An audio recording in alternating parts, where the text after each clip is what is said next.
Title: The Mysterious Family Stories Hidden Along the Appalachian Trail. What secrets do these misty mountain paths keep? The Appalachian Trail, a nearly 2,200-mile footpath stretching from Georgia to Maine, is a place of breathtaking beauty. It's a pilgrimage for thousands of hikers every year, all of them seeking solitude and adventure. But beneath the ancient trees and across the fog-draped peaks, these mountains hold other stories. They're silent witnesses to tales of survival, heartbreak, and mysteries that have lasted for decades. A living archive of people who vanished, leaving their families with unanswerable questions. We're about to explore one of those stories. It's about a grandmother who walked into one of the trail's most remote sections and was never seen alive again. It's a case that went cold for over 2 years, leaving her family in an agonizing limbo. But when a lost journal was found, a final message written on the pages of a small notebook, the case was reopened. What it revealed is a heartbreaking story of survival against impossible odds and a look into the dark, indifferent secrets the mountains keep. This is the story of Geraldine Largay and her final, haunting words from the heart of the wilderness. Section 1. The hiker, known as Inchworm. To understand what happened in the dense forests of Maine, you first have to understand the woman who walked into them. Geraldine Largay, or Jerry, to her friends and family, was 66 years old in the summer of 2013. A retired Air Force nurse from Tennessee, she was a wife, a mother, and a grandmother. But she was also a hiker, and not just a casual weekend walker. Jerry had a deep, abiding passion for long-distance trekking. She had spent years preparing for the ultimate bucket list adventure, a through hike of the Appalachian Trail. Now, that kind of journey is no small feat. It's a test of physical endurance and mental grit that few people ever attempt, let alone complete. The trail is notorious for its punishing climbs, unpredictable weather, and pure, isolating remoteness. But Jerry was determined. She'd taken a course on how to tackle the trail and had made a name for herself in the tight-knit community of thru hikers. Her trail name, a tradition for those who walk the path, was Inchworm. It was a nod to her slow but steady pace, a perfect reflection of her methodical nature. She wasn't the fastest, but she was persistent.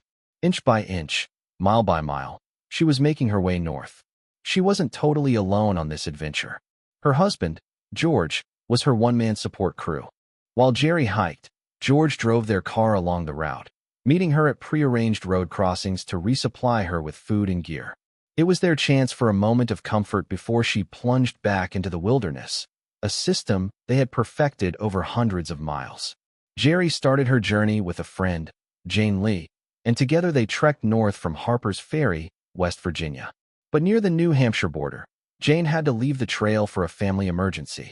For the first time, Jerry was truly hiking alone. George later told investigators he was worried. He asked if she wanted to stop, if she wanted to come home. But Jerry, always the inchworm, was insistent. She'd come this far, with over 1,000 miles behind her. She was going to finish. She was going to reach that iconic sign on Mount Katahdin in Maine. And so, with her husband's worried blessing, she continued on, stepping into the final, and most challenging, stretch of her journey, the woods of Maine. Section 2. The 100-Mile Wilderness. The part of the Appalachian Trail where Geraldine Largay took her final steps is known as the 100-Mile Wilderness. That name is a warning. It is widely considered the most remote and challenging section of the entire trail. For northbound hikers like Jerry, it's the final boss, the last great obstacle standing between them and the triumphant finish at Mount Katahdin. The wilderness here is a different beast than what hikers find further south. The path is a tangled mess of slippery roots and jagged rocks. The terrain is a relentless series of steep climbs and descents. Swamps and bogs require careful navigation across long stretches of wooden planks, and countless streams and rivers have to be forded, their currents unpredictable and often dangerous after heavy rain. But the defining feature of the 100-Mile Wilderness is its isolation.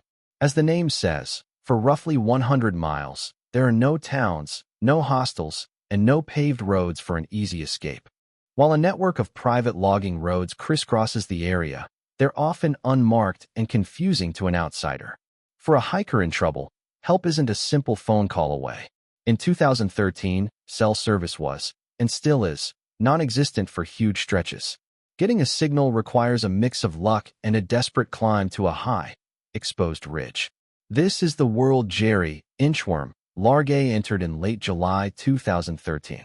She was an experienced hiker, but the conditions were taking a toll. Heavy rains had swept through the region, making the already treacherous terrain even more hazardous. She was moving slower than she'd planned, a fact that would soon become critical. On the morning of July 22nd, another hiker took a picture of her near the Poplar Ridge lean-to. She looked tired but determined. Her plan was to hike about 8 miles north to the Spalding Mountain lean-to, camp there, and then continue another 13 miles the next day to meet George at the Route 27 road crossing. It was a little over 20 miles in total, a tough but manageable trek. George drove to their meeting spot on July 23rd and waited. And waited. As the day wore on and the sun started to dip below the trees, a familiar dread began to creep in. His wife, the steady and reliable Inchworm, didn't arrive. Section 3. A simple mistake, a catastrophic consequence. What happened on July 22nd began with one of the most ordinary human needs. At some point that morning, Geraldine Largay stepped off the clearly marked Appalachian Trail to find a private spot to use the bathroom. It's something every long-distance hiker does, thousands of times over a through hike. Trail etiquette suggests walking about 200 feet from the path. For Jerry, who had hiked over 1,000 miles, this was as routine as lacing up her boots. But in the thick, disorienting woods of Maine, this simple act had catastrophic consequences. When she finished, she turned to head back to the trail, and it was gone. In the dense undergrowth, with no clear landmarks and a canopy of trees blocking the sun, she became disoriented. Every direction looked the same. That flicker of confusion every hiker has felt at some point turned into a wave of panic. She was lost. We know this because, at 11:01 a.m., Jerry pulled out her cell phone. Realizing she was in trouble, she tried to text her husband. The message, later pulled from her phone, gives us a window into those first moments of crisis. It read, "In some trouble. Got off trail to go to BR. Now lost." She followed it up with a desperate plea. "Can you call AMC to see if a trail maintainer can help me? Somewhere north of Woods Road. XOX. The Appalachian Mountain Club helps maintain the trail, and she hoped they could send someone. But in the remote valley where she stood, there was no signal. The messages, full of typos that show her frantic state, never went through. She was alone, cut off. For the rest of the day, she tried to get back on track. She tried climbing to higher ground, a standard tactic for lost hikers hoping to either spot a landmark or get a cell signal. At 4:18 p.m., she tried texting George again. "Lost since yesterday. Off trail 3 or 4 miles. Call police for what to do, please." Again, the message was swallowed by the wilderness, never reaching the outside world. Her situation was dire. She was in a dense, unforgiving landscape, a place where the trail is a thin ribbon of safety in a vast ocean of trees. The margin for error is razor thin. Stepping just a few hundred feet in the wrong direction can be the difference between safety and being utterly, hopelessly lost. For Geraldine Largay, a simple 2-minute diversion had just become a life-or-death struggle. And as day turned into night, the vast, silent forest closed in around her. Section 4. The largest search in Maine's history. When Jerry didn't show up at the Route 27 crossing on July 23rd, George Largay knew something was wrong. After waiting through an anxious night, he officially reported his wife missing on July 24th, 2013. This call triggered one of the largest and most intense search and rescue operations in Maine's history. The Maine Warden Service immediately took the lead. They are the main agency for search and rescue in the state's vast wilderness, and they understood the gravity of the situation. A 66-year-old woman was missing in the 100-mile wilderness. Time was the enemy.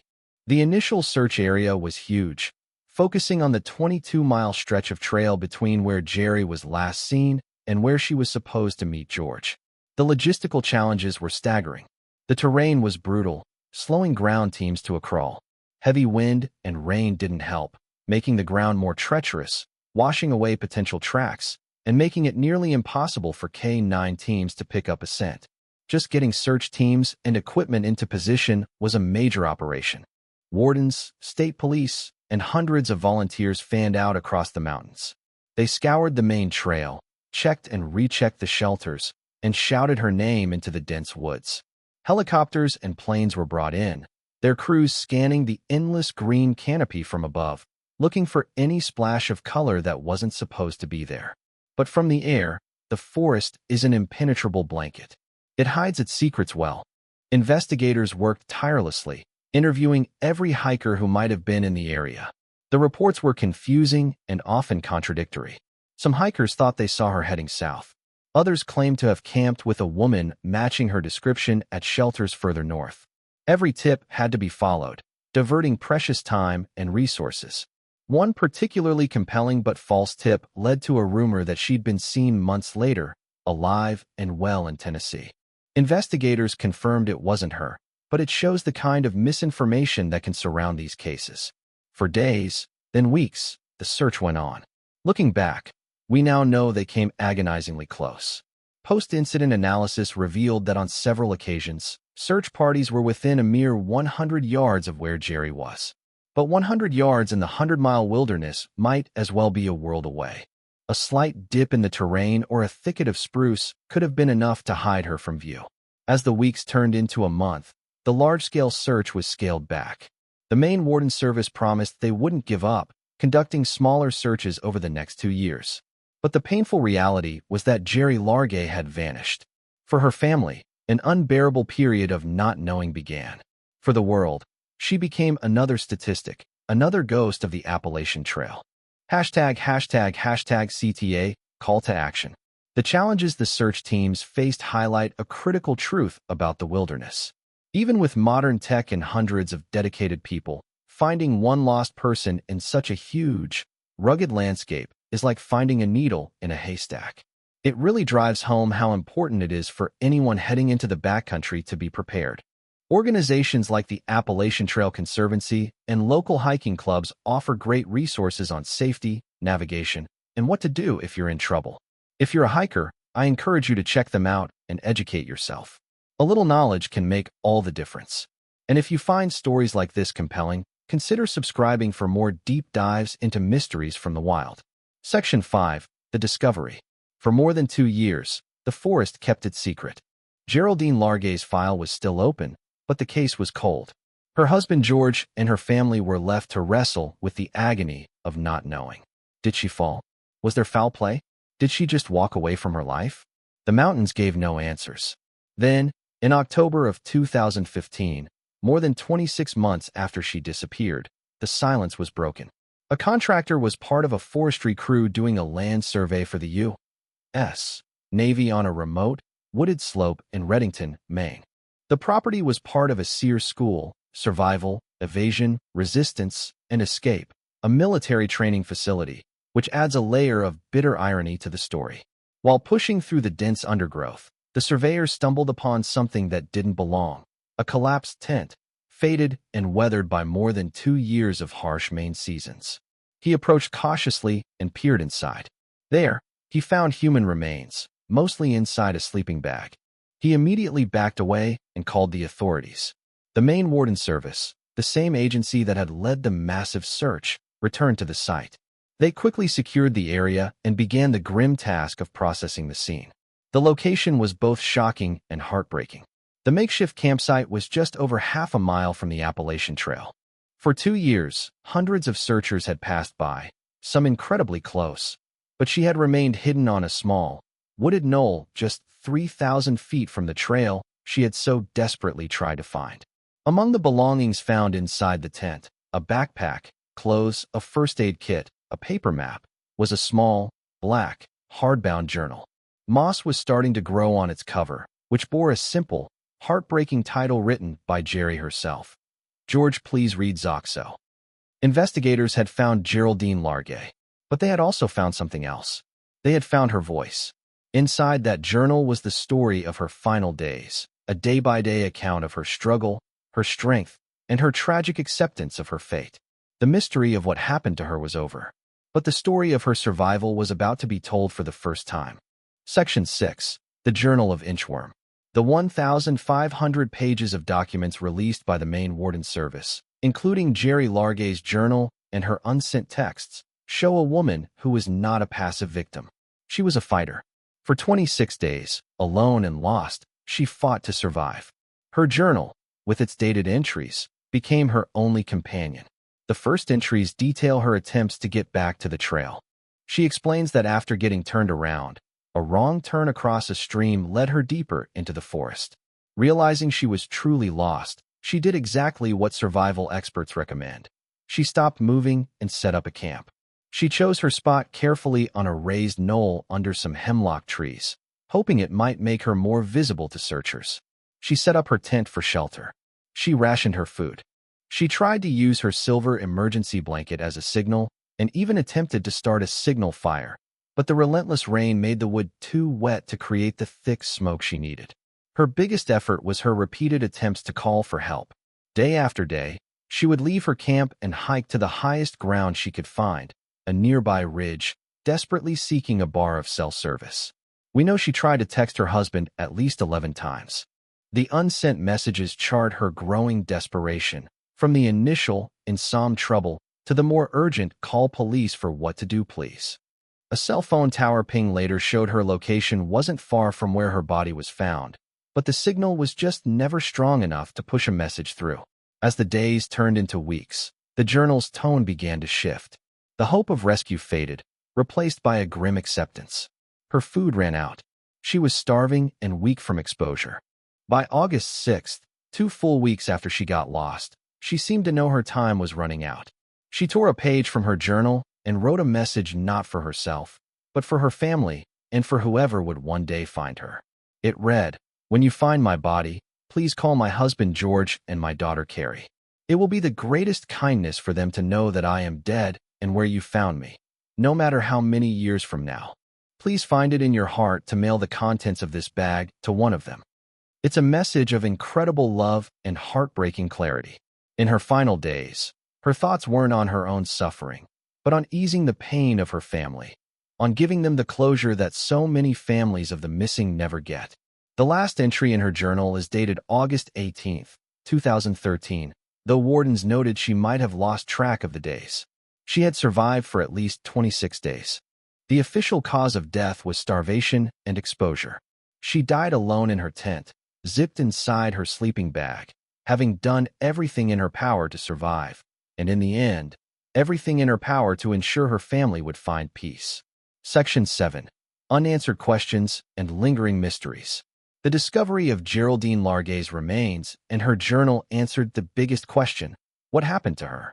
But it also raised a lot of others, questions debated by hikers and investigators to this day. The most painful one is simply, why wasn't she found? In the vastness of the wilderness, she wasn't actually that far from the trail.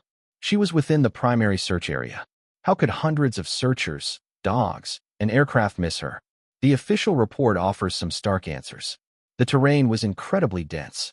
From the air, her green tint was perfectly camouflaged. On the ground, visibility was often just a few feet.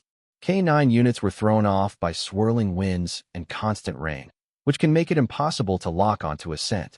And Jerry, weakened by hunger, likely couldn't have shouted as searchers passed nearby. She was so close, yet so invisibly far. Then there's the question of her choices. Survival experts often say that if you get lost, you should hug a tree, stay in one place. Jerry did this by setting up a base camp. But she also left it repeatedly to find a cell signal. Was that a mistake? It's an impossible question to answer. In her shoes, the desperate gamble of finding a signal might have felt like the only hope. She was also missing a key piece of gear, a satellite transponder, like a Spot or InReach, which she had left in her hotel room. That one device would have let her send an SOS with her exact GPS coordinates. No cell service needed. It's a tragic what if that hangs over the case. And then there's the trail itself. Jerry's story is a somber reminder of the Appalachian Trail's dual nature. It's a place of beauty and community, but also profound danger. It can lull you into a sense of security with its white blazes, but stepping off that path can have irreversible consequences. Her story also brings to mind the strange folklore of these ancient mountains. While Jerry's case was not supernatural, it happened in a region of New England that borders the infamous Bennington Triangle in Vermont, an area known for a string of bizarre, unsolved disappearances between 1945 and 1950. In those years, at least 5 people vanished near Glastonbury Mountain, with some disappearing from moving vehicles or, like Mid-Eye Rivers, being experienced woodsmen who vanished without a trace. While these stories are folklore, they speak to a deeper truth. These mountains have a long history of swallowing people and holding on to mysteries that are never fully solved. Conclusion. Geraldine Inchworm Largay's story is, without a doubt, a tragedy. It's the story of a dream trip that became a nightmare, of a small mistake that led to an unthinkable outcome.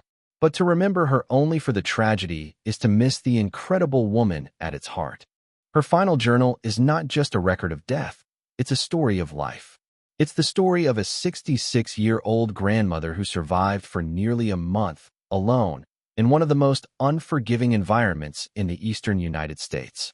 It's a story of composure in the face of unimaginable fear. But most of all, it's a story about love. Her final, lucid act was to write a letter to her family, a letter of farewell meant to bring them peace. It is an act of grace that is almost impossible to comprehend. Her story has become a permanent part of the Appalachian Trail's lore, a cautionary tale told around campfires. It has led to more awareness about the importance of carrying personal locator beacons and being prepared for the worst. Her family has focused not on blame, but on gratitude for the searchers and on the hope that her story can prevent others from suffering the same fate. The Appalachian Trail continues to wind through the mountains, a path of dreams for some and a place of sorrow for others. It keeps its secrets, but thanks to a small, weathered journal found on a lonely hillside, the story of Geraldine Largay is not one of them. It is a story of a family's loss, a hiker's strength, and a final, heartbreaking message of love sent from the deep, silent woods. What do you think is the most important lesson from Geraldine Largay's story? Let me know your thoughts in the comments below. And as always, hike safely.